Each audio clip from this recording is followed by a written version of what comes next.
Olá, família! Sejam muito bem-vindos. Hoje vamos falar de um assunto que toca o coração de todo cristão.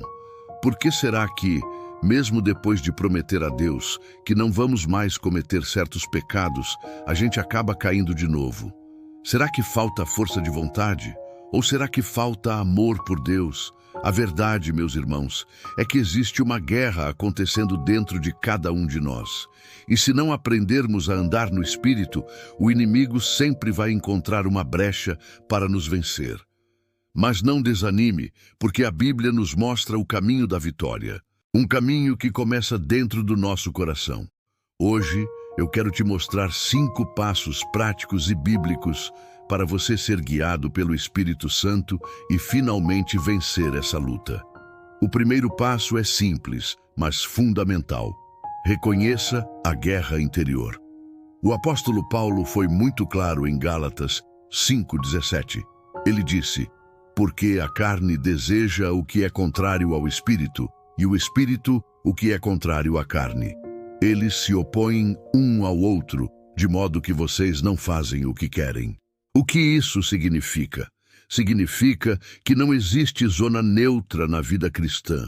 Todos os dias, a carne te puxa para um lado e o Espírito Santo para o outro. É como se 2 vozes estivessem o tempo todo disputando o controle da sua vida. A carne diz: dorme só mais um pouquinho. O Espírito te convida: levanta para orar.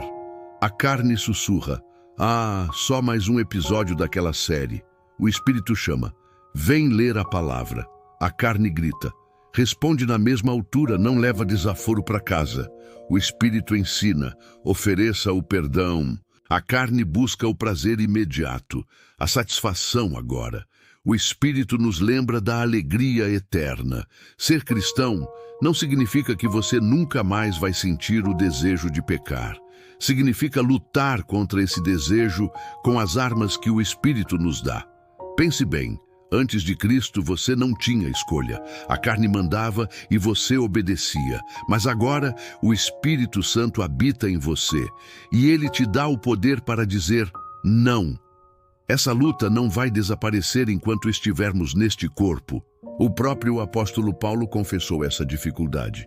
O bem que eu quero fazer, eu não faço, mas o mal que eu não quero, esse eu continuo fazendo. Por isso, o primeiro passo para andar no Espírito é reconhecer que existe uma guerra e que você precisa escolher todos os dias de que lado vai lutar. Agora vamos para o segundo passo. Alimente o Espírito diariamente. Pense comigo. Ninguém vence uma guerra com soldados famintos, certo? Da mesma forma, ninguém vence as batalhas da alma com um espírito desnutrido. Lá no Antigo Testamento, Deus disse a Josué: não se aparte da tua boca o livro desta lei. Antes, medita nele dia e noite. Então, farás prosperar o teu caminho e serás bem-sucedido. A vitória de Josué não veio de estratégias humanas, mas da sua fidelidade à palavra de Deus. O Espírito Santo dentro de você precisa ser alimentado, e o alimento dele é a palavra de Deus. Jesus disse: as palavras que eu vos digo são espírito e vida. Se a sua Bíblia fica fechada na estante, a sua carne cresce. Mas se a sua Bíblia é aberta todos os dias, o Espírito fala mais alto. Faça uma pergunta sincera a si mesmo. Qual é a primeira coisa que eu alimento pela manhã? A minha mente com as redes sociais, com as notícias do mundo? Ou o meu espírito com a palavra de Deus? Essa escolha simples já revela quem está ficando mais forte dentro de você. Troque o hábito de acordar e pegar o celular pelo hábito de abrir a Bíblia. Leia um salmo, um trecho dos evangelhos ou simplesmente ore em silêncio. Antes que o dia traga as pressões e os problemas, firme os seus pés na rocha da eternidade. Essa pequena mudança pode transformar todo o seu dia e, acredite, toda a sua vida. O terceiro passo é: ore sem cessar. Muitas pessoas imaginam que andar no Espírito é viver em um estado de transe, vendo visões ou tendo experiências sobrenaturais o tempo todo. Mas não é bem isso. Andar no Espírito é viver buscando a direção de Deus em cada momento da vida. Paulo resumiu isso de forma brilhante: orai sem cessar. Ele não quis dizer que a gente precisa passar 24 horas por dia de joelhos, mas que podemos transformar cada momento comum do nosso dia em uma oportunidade de oração. Agradeça a Deus pela sua refeição, mesmo que seja rápida. Ore por sabedoria antes de uma reunião importante ou de tomar uma decisão. Em vez de reclamar no trânsito, converse com Deus. Quando o nosso coração se mantém conectado com o céu, o Espírito tem liberdade para agir em nós. Crie pequenos gatilhos de oração ao longo do seu dia. Por exemplo, ao sair de casa, agradeça pela sua família. Ao receber uma mensagem difícil, peça calma e sabedoria antes de responder. No trânsito, em vez de se irritar, louve a Deus e agradeça pela proteção. Esses gestos simples abrem espaço para que o Espírito guie suas reações e transforme o seu coração. Isso nos leva ao quarto passo, que é muito forte. Crucifique a carne todos os dias.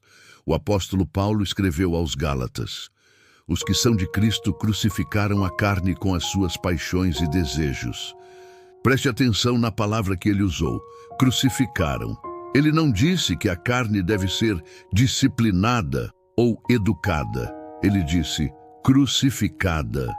Andar no Espírito não é apenas fazer boas obras ou frequentar a igreja. É também negar aquilo que te afasta de Deus. É escolher morrer para os impulsos que parecem tão naturais, mas que te levam para a morte espiritual. A carne diz: siga o seu coração. O Espírito responde: negue a si mesmo. A carne diz: faça o que te faz feliz. O Espírito diz: faça o que glorifica a Deus. A carne diz: aproveite hoje porque o amanhã é incerto. O Espírito lembra: plante hoje para colher na eternidade. Crucificar a carne é tomar atitudes práticas contra o pecado. Se a preguiça é o seu ponto fraco, imponha disciplina. Cumpra seus horários, faça o que precisa ser feito, mesmo sem vontade. Se o orgulho domina o seu coração, pratique atos de serviço em segredo.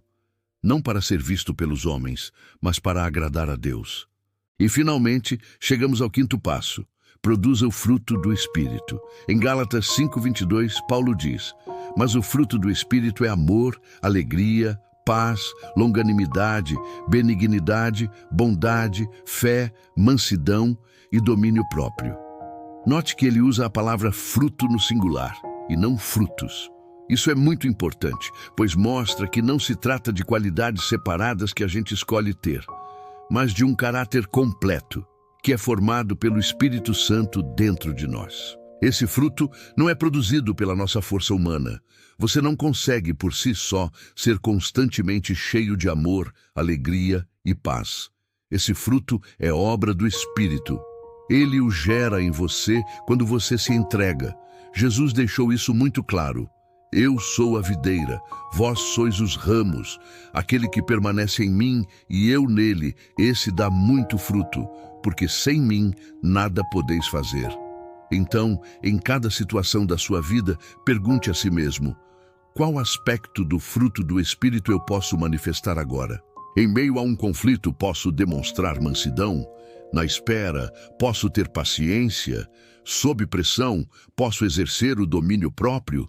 Em meio à dor, posso escolher a alegria do Senhor?